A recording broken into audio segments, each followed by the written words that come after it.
Welcome to study channel. मेरा नाम है मोहम्मद कैसर। यूपी बीएड 2023 के फॉर्म भरे जा रहे हैं और बहुत सारे छात्रों को डॉक्यूमेंट्स अपलोड करने में समस्या हो रही है। काफ़ी कंफ्यूजन है, बहुत सारे छात्रों के डॉक्यूमेंट्स अपलोड नहीं हो रहे हैं। मैं बताऊंगा आपको बिल्कुल क्लियर जानकारी क्या क्या अपलोड करना है और कैसे अपलोड करना है, ताकि आपके सभी डॉक्यूमेंट्स आराम से अपलोड हो जाएं और आपका फॉर्म एक्सेप्ट हो जाए। इसी के साथ साथ बात करेंगे यूपी टीजीटी पीजीटी की परीक्षा क्या मार्च में होने जा रही है, क्योंकि बहुत सारी खबरें वायरल हो रही हैं। वीडियो में लास्ट तक बने रहें, लेकिन आगे बढ़ने से पहले एक जरूरी सूचना। बात करेंगे Uttar Pradesh BEd entrance exam 2023 की बेस्ट बुक के बारे में, जो चक्षु प्रकाशन की तरफ से आती है। देख सकते हैं स्टडी गाइड बुक आ गया है संपूर्ण पाठ्यक्रम पर, जहां पर 6 आपको सॉल्व पेपर मिलेंगे। 2700 से ज़्यादा महत्वपूर्ण प्रश्न इसमें हैं। बिल्कुल नए लेटेस्ट सिलेबस के आधार पर इसे तैयार किया गया है। यदि आप बीएड एंट्रेंस एग्जाम 2023 में अच्छा करना चाहते हैं तो इस बुक को चेकआउट जरूर करिएगा। स्टडी गाइड बुक के साथ साथ इनका प्रैक्टिस सेट भी आ गया है, जिसमें आपको 15 प्रैक्टिस सेट देखने को मिलेगा। 6 सॉल्व पेपर भी हैं और 3900 से ज़्यादा महत्वपूर्ण प्रश्न हैं बहुविकल्पी। डिस्क्रिप्शन बॉक्स में लिंक दिया गया है यदि आप इसे खरीदना चाहते हैं ऑनलाइन, और यदि आपको ऑफलाइन लेना है मार्केट से तो वहाँ पर भी ये बुक ईजिली अवेलेबल हो जाती हैं। तो दोस्तों यूपी बीएड 2023 का फॉर्म कैसे भरना है, इस पर मैंने पूरा डिटेल में वीडियो बना दिया है। डिस्क्रिप्शन बॉक्स में लिंक है, देख लीजिए, आराम से फॉर्म अपना भर लीजिए, कोई भी समस्या नहीं आएगी। बात करें फोटो अपलोड होने में जो समस्या आ रही है छात्रों की, तो यदि आपका फोटो 25 से 50 केबी के बीच का होगा तो वो अपलोड हो जाएगा। फोटो आपका पासपोर्ट साइज लगेगा, कलर्ड लगेगा और रिसेंट का, यानी नया फोटो होना चाहिए, बहुत ज़्यादा पुराना ना हो। आराम से अपलोड हो जाएगा। 50 केबी के अंदर का होना चाहिए और 25 केबी से ज़्यादा का होना चाहिए। इसी प्रकार से सिग्नेचर भी आपका 50 केबी से कम का होगा तभी अपलोड होगा। तो इस चीज़ का आप ध्यान रखेंगे, आराम से आपके फाइल अपलोड हो जाएंगे। इसी के साथ साथ बहुत सारे छात्रों को इंडेक्स फिंगर को लेकर कंफ्यूजन है। 3rd नंबर पर बताया गया है कि लेफ्ट और राइट दोनों हाथों की जो इंडेक्स फिंगर है उसका इंप्रेशन अपलोड करना है। इंडेक्स फिंगर यानी अंगूठे के जस्ट बगल वाली उंगली आप यहाँ पर देख लीजिए, इसका निशान आपको लगाना है। दाहिने और बाएं दोनों हाथ का एक पेज पर दोनों का निशान लगेंगे और ये फाइल भी 50 केबी से कम की होनी चाहिए। देख लीजिए, एक ही साथ दोनों लगेगा, बीच में थोड़ा सा गैप रखिएगा, एक तरफ राइट एक तरफ लेफ्ट का लगाइए और 50 केबी के अंदर ये फाइल तैयार करिए और अपलोड कर दीजिए। आराम से अपलोड हो जाएगा, समस्या नहीं होगी। तो ये डाउट भी आपका यहाँ से क्लियर हो गया होगा। अभी भी कोई सवाल हो आपके तो कमेंट सेक्शन में लिख दीजिएगा।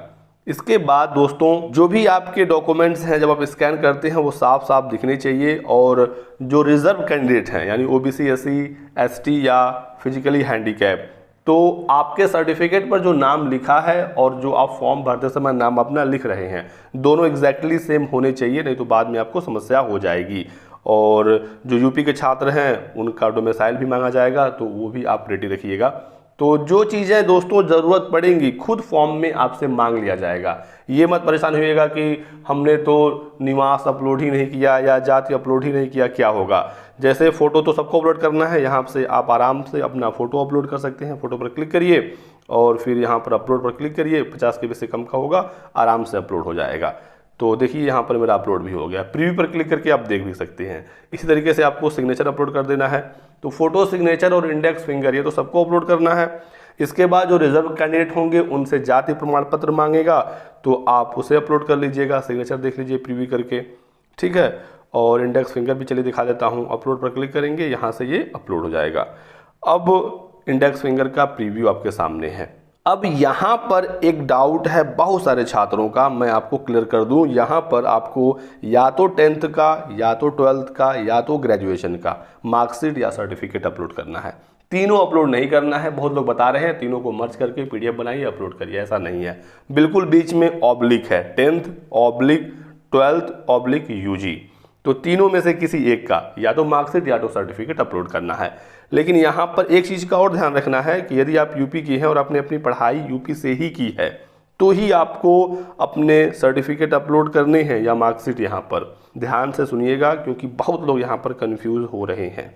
यहाँ पर साफ साफ कहा गया है कि ये जो आपकी मार्कशीट है या सर्टिफिकेट है, ये इशू होना चाहिए कहाँ से, यूपी से ही, यूपी के यूनिवर्सिटी से या यूपी के कॉलेज से या बोर्ड से, ठीक है। साफ साफ यहाँ पर है कि फ्रॉम यूपी।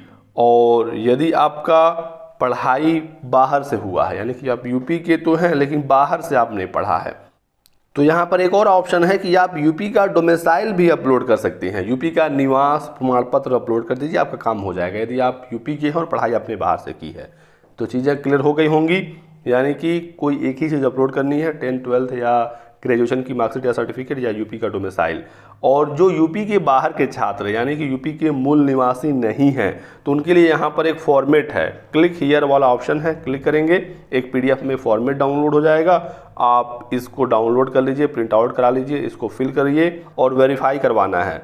देखिए यहाँ पर ऑप्शन है जिलाधिकारी या मजिस्ट्रेट वगैरह का मुहर लगेगा, फिर आप इसे स्कैन करेंगे और अपलोड कर देंगे। ये सिर्फ उनके लिए है जो यूपी के मूल निवासी नहीं हैं, और यूपी वालों के लिए मैंने आपको बता ही दिया कि क्या कैसे करना है। जो EWS वाले होंगे उनसे उनका सर्टिफिकेट मांगेगा, यदि आप नहीं हैं, सेलेक्ट नहीं किया है तो आपसे नहीं मांगेगा, तो परेशान मत होइएगा। तो इस तरीके से आपको अपने सभी डॉक्यूमेंट्स अपलोड करने हैं, प्रीव्यू करके देख लेना है, सब कुछ ठीक है तो आगे बढ़ जाना है सेव एंड नेक्स्ट पर क्लिक करके। तो ये रहा यूपी बीएड 2023 को लेकर आपके डाउट का सॉल्यूशन। अभी भी कोई सवाल रह गया हो तो कमेंट सेक्शन में लिख दीजिएगा। बात करते हैं यूपी टीजीटी पीजीटी की। तो दोस्तों यूपी टीजीटी पीजीटी 2022 परीक्षा तिथि को लेकर असमंजस की स्थिति अभी भी बनी हुई है और लाखों छात्र परेशान हैं, अपने परीक्षा तारीखों का इंतजार कर रहे हैं। कुछ खबरें वायरल हो रही हैं जिसमें बताया जा रहा है कि परीक्षा 19 और 20 मार्च को होने जा रहा है। ऐसा दोस्तों कुछ भी नहीं है, अप्रैल से पहले कुछ नहीं होने वाला है। आप लोग किसी भी अफवाह में ना रहें। नए अध्यक्ष और सदस्यों के इंतजार में फंसी हुई हैं 2 बड़ी भर्तियां, असिस्टेंट प्रोफेसर और टीजीटी पीजीटी 2022। दोनों जगह कंडीशन बिल्कुल सेम है और सदस्य हैं नहीं, अध्यक्ष हैं नहीं, हैं भी तो किसी काम के नहीं हैं। उच्चतर में तो रिटायर ही हो गए हैं और माध्यमिक के 8 अप्रैल को रिटायर हो जाएंगे। तो माध्यमिक शिक्षा सेवा चयन बोर्ड की कोई भी परीक्षा अभी नहीं हो रही है, सब कुछ अफवाह है। 8 मार्च को जब अध्यक्ष रिटायर हो जाएंगे उसके बाद सरकार डिसाइड करेगी कि उनको आयोग पुराना वाला बहाल करना है या नहीं, सदस्यों की नियुक्ति और अध्यक्ष की नियुक्ति करनी है या नहीं, और यदि करनी होगी तो करके एग्जाम कराया जाएगा, नहीं तो नया शिक्षा सेवा आयोग बन ही रहा है, आपकी परीक्षा नए आयोग से होगी।